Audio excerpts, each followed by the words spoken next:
guys, this is Crafty Cat. Welcome back to my channel and welcome if you're new.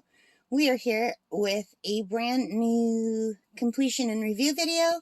As you can see, I finished these adorable little pink earrings. It's my aunt's birthday today and I'm not feeling good, so I can't go to the party, but I am sending these along with my parents. So I made these cute little earrings. And I just want to show how adorable they look on these little cardboard cards that I bought for displaying them. They look so much better. So I'm just going to go close up and show you guys.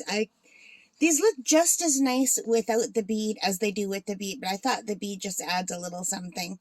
So I just glued the bead on there. And these are the earring findings that I got from Amazon. They're these ones that come in all different colors. So I was finally able to use gold earrings instead of just the silver. And these also came with all of these beautiful cards and the plastic bags.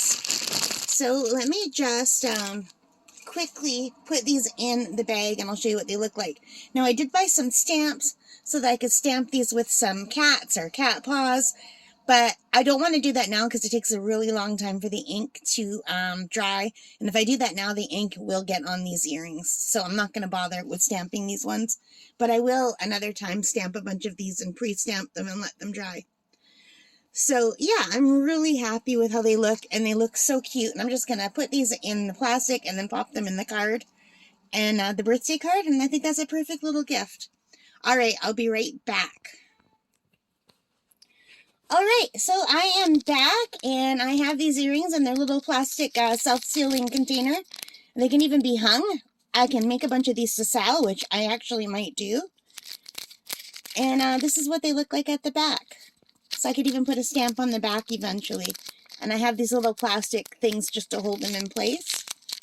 And I'm really happy. That's a beautiful handmade gift. Doesn't take long to make. And my cat really likes it too. My little toy cat. But anyway, I just wanted to show you guys, I'm super happy with how these turned out. This is the second time I made these. I made these also in purple for my cousin Kelly. But I haven't given them to Kelly yet because I can't go visit her. She's at a home where they were locked down again. So anyway, that's it. I hope you liked it. If you did, please give me a thumbs up. Excuse my nails, they're all broken. And hit that like button, hit that subscribe, hit the notification bell, all of those good things. And yeah, I'm very happy with these. Take care and stay safe. Bye for now.